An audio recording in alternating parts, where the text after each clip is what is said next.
Class 11 তৃতীয় যে chapter রাজনীতির বিবর্তন এবং শাসনতান্ত্রিক এবং প্রাতিষ্ঠানিক ধারণা থেকে যে শর্টগুলো খুব ইম্পর্টেন্ট সেগুলো মার্ক করে যাব, যেগুলো খুব বেশি ইম্পর্টেন্ট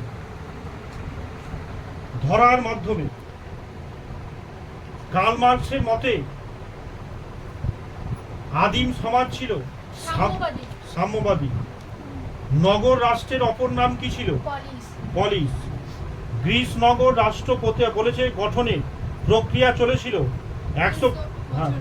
300 বছর ধরে। প্রাচীনকালে পলিসের বিকাশ ঘটে পাকিস্তানে, গ্রিসে, রাশিয়ায় না পারস্যে? গ্রিসের সর্বাধিক উল্লেখযোগ্য দুটো পলিসের নাম। গ্রিক পলিসগুলির অন্যতম বৈশিষ্ট্য ছিল ক্ষুদ্রায়তন। আচ্ছা, অ্যারিস্টটল বর্ণিত পলিস উদ্ভবের প্রথম স্তর ছিল গ্রাম, পরিবার, রাষ্ট্র, কোনোটি নয়। হ্যাঁ, আচ্ছা, গ্রাম হবে। পলিটিক্স গ্রন্থের লেখককে? Aristotle, Herodotus, Plato, Socrates.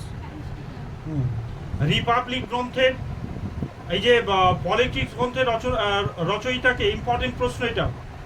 তারপরে রিপাবলিক গ্রন্থের রচনা কে করেছেন? প্লেটো। ইম্পর্টেন্ট প্রশ্ন। এথেন্সের ম্যাজিস্ট্রেটরা যে নামে পরিচিত ছিল? এক্লেজিয়া, আর্কন, ইথার, 11। হ্যাঁ, ইম্পর্টেন্ট প্রশ্ন। প্রাচীন গ্রিসের রাষ্ট্রগুলিকে পারফেক্ট কমিউনিটি বলে অভিহিত করেছেন? Victor, Ehrenberg, Aristotle. হ্যাঁ, ইম্পর্টেন্ট প্রশ্ন। ম্যান আর দ্য পলিস কথাটি বলেছেন থুকিডিটিস, অ্যারিস্টটল। হ্যাঁ, ইম্পর্টেন্ট প্রশ্ন, এগুলো আসার মতো প্রশ্ন। গ্রিসের গণতান্ত্রিক পলিসের শ্রেষ্ঠ উদাহরণ ছিল এথেন্স। স্পার্টার পরিষদ যে নামে পরিচিত? গেরুসিয়া, এক্লেজিয়া, ইফর, আর্কন। গেরুসিয়া।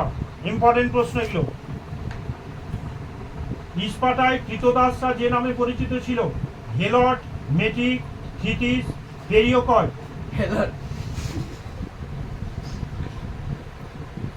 পেলোপনেসীয় যুদ্ধ চলেছিল 37 বছর, 16 বছর, 27 বছর। হ্যাঁ।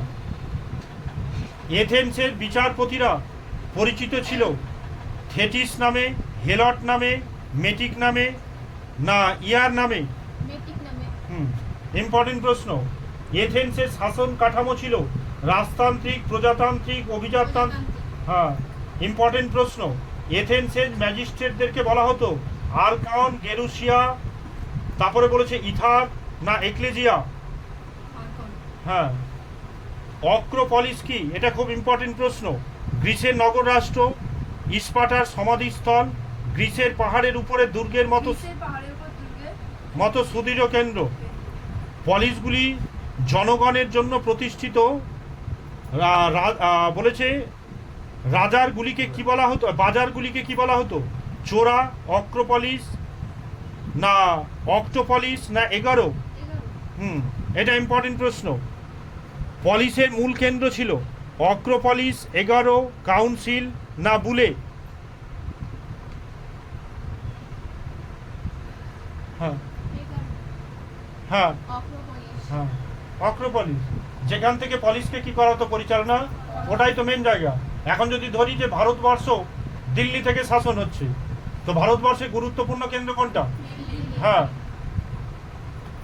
পলিসগুলিতে বসবাসকারী মানুষদের সম্পর্কে বলা যায় পলিসে একমাত্র নাগরিকরা বসবাসের অধিকারী ছিল। বিদেশিরা অনাগরিক হলেও মহিলারা সকল পলিসেই নাগরিক বলে গণ্য হতো।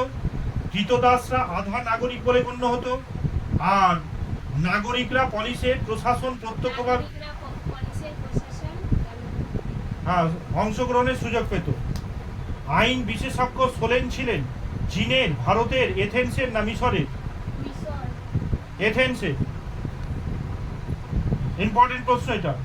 পলিসগুলির পতনের একটি অন্যতম কারণ ছিল সামরিক শক্তির হ্রাস, গণতান্ত্রিক শাসন। বৈদেশিক যুগে ভারতে গড়ে ওঠা ক্ষুদ্র ক্ষুদ্র উপজাতি গোষ্ঠীর বসতিকে কি বলা হতো? গ্রাম, জনপদ, শহর না পলিশ? জনপদ। হ্যাঁ। ভারতের ঋগ্বৈদিক যুগে আর্যরা ছিল যাযাবর, পশু শিকারী, পশুচারণকারী না অর্ধ যাযাবর? পশু শিকারী। হ্যাঁ। গ্রামের শাসন কার্য পরিচালনাকে বলা হতো গ্রামণী, গোষ্ঠীপতি, গ্রামপতি না রাজা? হ্যাঁ হ্যাঁ, গ্রামণী। হ্যাঁ, গ্রামকে যে শাসন করতো সেটা হলো গ্রামণী। কয়েকটি গ্রাম নিয়ে গড়ে উঠেছিল, এটা ইম্পর্টেন্ট প্রশ্ন। 20 মহাজনপদ, পরিবার না জনপদ?